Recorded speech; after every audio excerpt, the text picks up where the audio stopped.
The first time I saw the smoke, it didn't register right away, you know?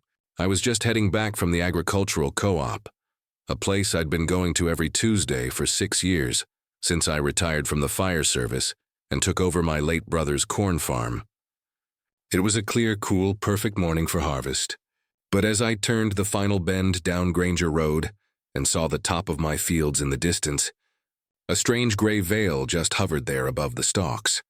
At first, I thought maybe someone from the other side of the Oakcrest subdivision, where all those big HOA houses line the southern edge of my property, was burning leaves, or maybe a brush pile. But it wasn't distant. It wasn't gentle. The closer I got, the more I knew something was wrong. The thick curling smoke was black, angry, and rising straight up in spiraling columns from the lower east corner of the field. I slammed the accelerator on my old Ford. My heart was thudding, begging to get out of my chest. My dog Copper, who usually loves these drives, had his head tucked low, whining. That should have been my second warning sign. By the time I reached the main gate, I could already feel the sting of the smoke in my throat. I didn't even pull the truck all the way in.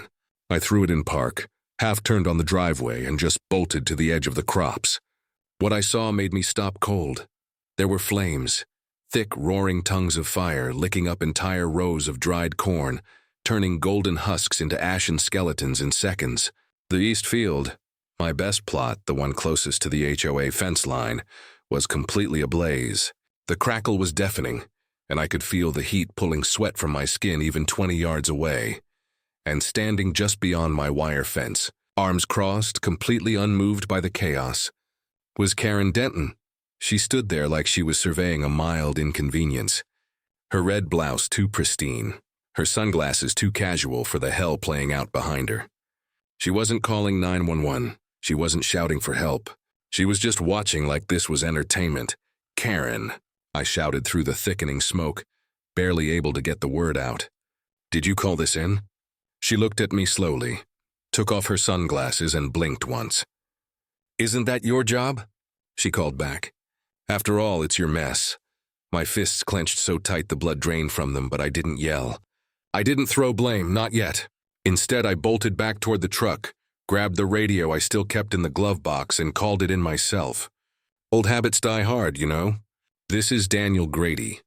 I've got a brush fire spreading in the eastern cornfield off Granger Road, nearest the Oakcrest subdivision line. Winds are light, but the rows are dry. Send engines now." I stayed on the line, relaying wind direction, access points, and the status of the nearby equipment as if I were still in uniform. My hand was shaking, but my voice was solid. I couldn't afford to lose focus. I couldn't afford to lose the whole field. By the time the first engine screamed down the road, the fire had already spread 50 yards. My irrigation trench had slowed it, but the dry August air was feeding it fast. What happened next was the kind of moment you never forget. Fire Marshal Polk, a younger guy I'd mentored years ago, stepped out of the rig, scanned the burn line, and followed the smoke trail directly toward Karen's yard. "You see that, Chief?"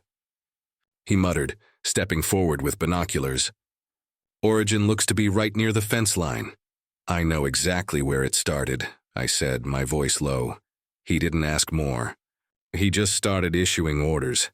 Crews moved fast. Hoses ran. After 20 minutes, the blaze was under control. Karen was no longer standing outside, but her shiny silver Lexus was parked crooked near her driveway. And her lawn had footprints, several of them scorched right into the grass near the base of the fence post. I knew what that meant. Fire had jumped the barrier, or worse, had started on her side.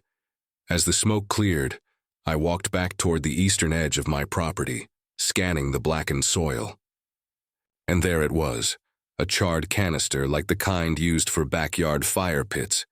Melted and black, but definitely not mine. The engine crew noticed it too. One of them lifted his helmet and pointed to the trail of scorched grass leading under the fence toward Karen's hydrangeas. It wasn't looking good for her, and for the first time in weeks I felt a quiet, burning clarity. She had crossed a line she couldn't uncross, and I wasn't going to let her walk away from this. Karen Denton didn't always hate me, but she quickly became addicted to control. The trouble started the day I declined her beautification committee invitation.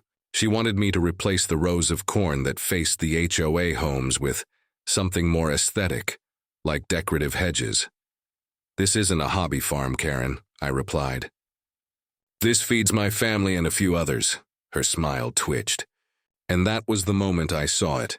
The flicker in her eyes like something had been challenged. And she didn't like the feeling one bit. After that, the letters came weekly. Equipment visible from the road. Grass too long near the fence line. Always framed as safety concerns. Then came the whisper campaign. People crossing the street when they saw me. Teenagers who used to buy eggs from me suddenly stopping. She escalated to vandalism. My mailbox was painted garish pink with the word scab written across it. Then came the meeting notes, slipped to me by Mr. Bradley, a good neighbor, showing Karen had proposed allocating HOA funds to hire a consultant to assess the environmental hazard posed by my operation. In other words, to find a legal loophole to run me off my land. But even then, I never imagined arson. Never imagined someone would be desperate enough to light fire to food, to livelihood, all because they decided grass was prettier than corn. The morning after the fire, I walked the perimeter. The damage was targeted precise. I crouched low, combing through the edge where green met black, where the truth always hides. And there it was. More melted canisters, backyard grade, and bits of red fabric. Melted but unmistakable. Karen's signature color. I stood and scanned the fence again. That's when I noticed the flattened patch of grass on her side of the line. Someone had stood there for a long time. My initial cameras hadn't caught the angle, but I had one more defense. The thermal camera I'd hidden inside the hollow of the scarecrow we'd put up last fall. We called him Sarge after my old captain's hat he wore. Sarge had seen everything. The footage. Thermal triggered and time-stamped at 1:47 a.m. Wasn't crystal clear, but the heat bloom didn't lie. A figure in a windbreaker, short, sharp strides walking back through the fence gap after the sparks danced. The red sleeve was the final confirmation. It was her, but I needed to play it smart. I called my lawyer, Thomas McCree. "You have the footage backed up in at least 2 places?" He asked. "Good, then we play it smart. You don't knock on her door. You don't confront. We wait for the wind to change." Later that evening, Fire Marshal Polk called. The evidence, the canisters, the accelerants, the trail leading to her yard, all suggested criminal arson. The weight of knowing someone had tried to erase something I'd built, with my own hands, suddenly felt heavier than any hose line I'd ever dragged. It had rained earlier that afternoon, just enough to soften the soil. I didn't wake up until 2:31 a.m., jolted awake by Copper, who growled low, deep-chested, hackles raised. Not the noise that woke me, but the growl. I jumped out of bed and ran to the porch. The sky above the eastern edge glowed with that high, thick, angry light. I could smell the fuel. Called 911 first. Then I called Polk directly. "It started," I said. "You're going to want a full team." By the time the engines arrived, I was briefing them, pointing out the origin line, and handing over the SD card from Sarge. "Footage," I said. "Thermal. You'll want it." I watched as Polk and his inspectors walked the edge of the burn line, stopping at the same spot I had, the scorched fence post, the melted canister, the trail leading straight to Karen's lawn. Then they knocked on her door at 3:15 a.m. She opened the door in a robe. Red again. Mascara streaked, looking half asleep. Polk showed her his badge and said something I couldn't hear. She immediately began shaking her head, pointing first at me, then at the field, gesturing wildly. One of the neighbors stepped out of their house, filming from a distance. Karen saw the camera and froze. Her voice dropped. Her arms came down. She tried to regain composure, but her hands were shaking too hard. The inspector showed her the melted canister. Her eyes widened, and that's when she made her fatal mistake. She said loud enough for the entire street to hear, "That's not mine. I threw it away last week." The inspector tilted his head. Polk waited, calm, stern, professional. Eventually, she walked. They didn't cuff her, but they didn't need to. She knew what was coming. For the first time, I saw the panic in her eyes. Not anger, not smugness, but pure, unadulterated fear. The wheels of justice began to turn. The news aired the footage, grainy, thermal, but undeniable. The local paper quoted an anonymous neighbor. She kept saying that cornfield was ruining the view. "We didn't think she'd do something like this." Karen's story had a new, much darker conclusion. Polk called. The DA is requesting an official statement. We're recommending felony arson, malicious destruction of property, trespassing, and attempted zoning fraud. She's not going to take this lying down, I said. No, Polk agreed. She's going to spin it. Play the victim. Say you manipulated the footage. That's why I made 5 backup copies, I replied.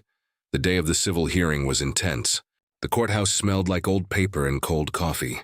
Karen sat opposite me, looking pristine, but her hands wouldn't stop fidgeting.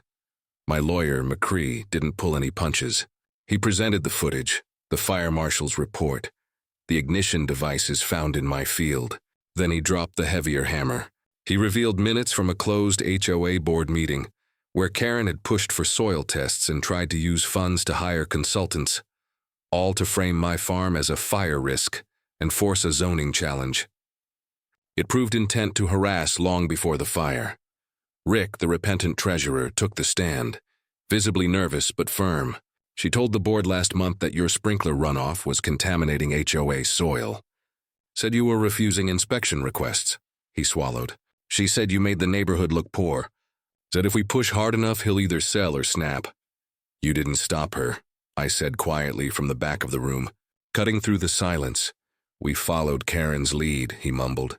The judge, Judge Hargrove, returned with her ruling. She found in favor of the plaintiff, me.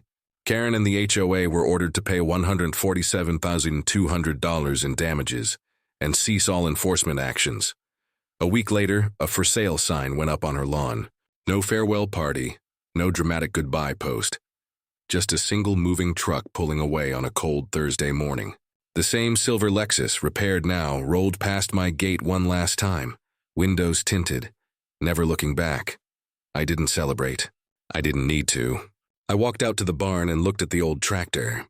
It still bore a faint scar on the fender, a dent I left there, a reminder that it stood unflinching in the face of pure entitlement. The best moment, I was out by the barn when a teenage girl I didn't recognize rode up on a bike. She stopped, kicked down the stand, and pulled something from her backpack. A mason jar. Inside it, a small corn plant, maybe 8 inches tall, growing in potting soil. I saved a seed, she said quietly, from your field last summer. I wanted to prove them wrong. I knelt down beside her. You did good. That was the true victory. Finding the quiet again, the earned peace that comes from standing your ground with nothing but roots and the absolute truth. I'd won, not just for myself, but for a whole community that realized the silence they feared wasn't emptiness. It was the strength that finally made the loudest tyrant pack her bags and leave. So, what do you think? Was I right to go nuclear on the fraud charges? Or should I have just taken the settlement and let her walk away and disappear quietly? Does true justice require dismantling the system that enables the bully? Or is self-defense enough? Let me know in the comments below. And if you've ever had to fight for what's yours against a clipboard bully, hit that like button and tell me your story.